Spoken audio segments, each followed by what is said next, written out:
There is a major problem plaguing almost every single tool changer on the market, and I want to talk about it. So let's get into it. Now, before I name the problem, there are 4 machines that are an exception to this problem, and you might be able to figure out the problem once I name those 4 machines.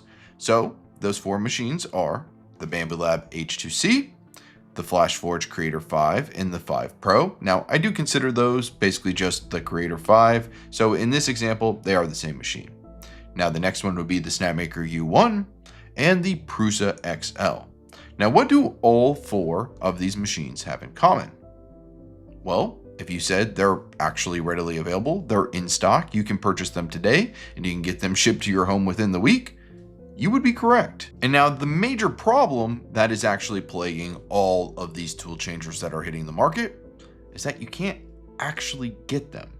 You can place pre-orders, you can place deposits, you can order a Kickstarter, but you can't actually get your hands on the machine. Now, I've seen more and more discussion online about how, man, you really just wish that companies would stick by a product and not launch on Kickstarter. Now, there's a variety of different reasons that a company would go through Kickstarter to launch their product. Of course, number one, you're getting free advertising, which I think for any company, when you're getting something free in the early stages of development, that's a plus.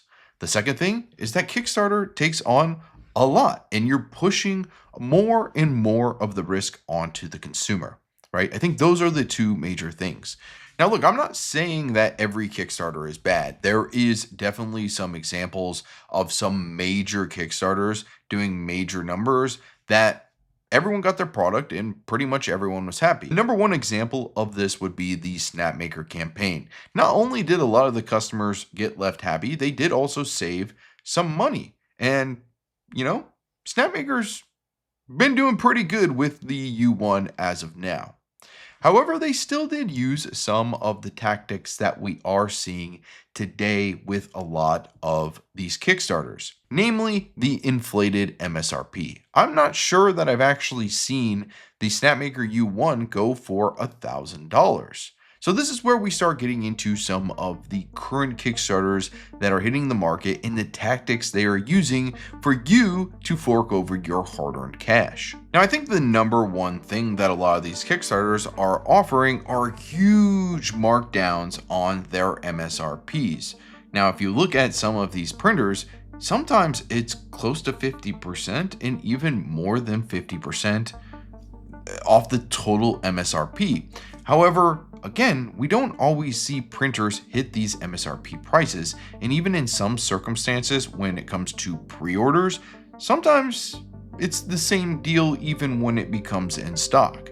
I think we need to remember that tech is deflationary.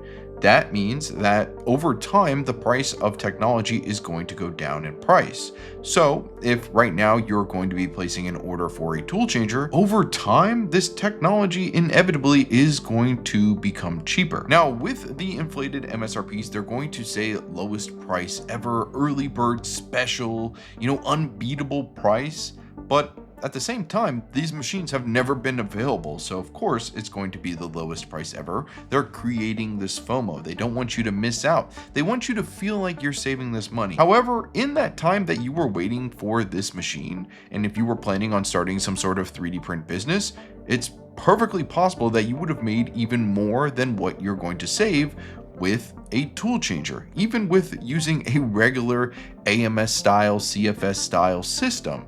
The savings are not that drastic to the point where, you want to put this on a credit card. But we've even seen in some circumstances where it's listed as locking in the best price ever, but that's not necessarily the case, and they've changed some of these landing pages. Now, in the case of Infomec, this is pretty much what everybody thought. The page originally said that you were going to lock in the lowest price. However, now after changing it, their FAQ reads that you have a chance to get this low price. Now, if we look at this Kickstarter, of course, it's following pretty much everything you see that Kickstarters are doing right now when it comes to launching a new product in at least the tool changer space. We have the inflated MSRP, you have pretty large slash downs on the MSRP pricing.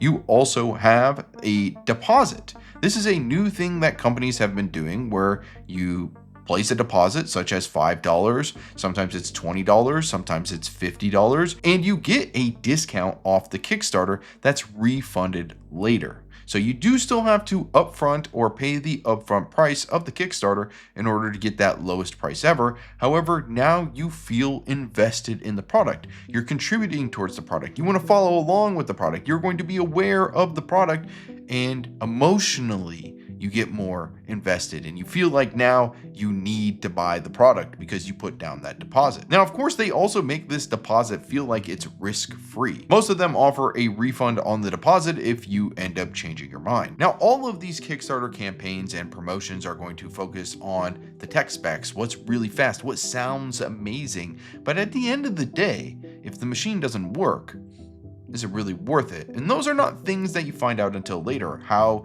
tuned in is the software? Do you have any sort of print profiles? How is the user experience? All of these things are not shown through the advertising of the campaign. Now think about this. You put down a $20 deposit, the Kickstarter goes live. They say, oh, if you order within 48 hours, you get 4 rolls of filament. Oh my gosh, I need to make a choice now. I need to buy this machine. Okay, now you buy it. But guess what?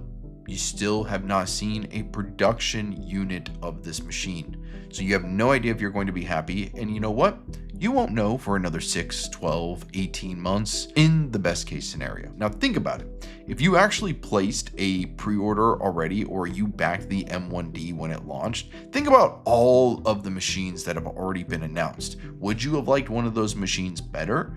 Or would you have rather waited to see which machine actually works out all of their kinks and then you'll buy that one? So it just really depends on what your preference is, what you're intending to use the machine for, and if you're patient or not. You know, if you're not patient, that's where one of these companies is going to get you. So what are my thoughts on all of this happening with Kickstarter? Well, for one, I do understand there is a need for Kickstarter for these under-established companies to get some form of capital. But I don't think that's where a lot of people are upset, and really myself included. I think it's fun to see all of this technology develop and see where it can go with these new companies having new ideas coming into the space. Just like Bamboo Lab launched on Kickstarter. They had some capital already. They were being backed by some major players. However, they came in with fresh ideas. They did one Kickstarter and they moved on. I think it is where we start to see multiple Kickstarters being done by companies where people get upset. They had their cake and now they're ready to eat it too.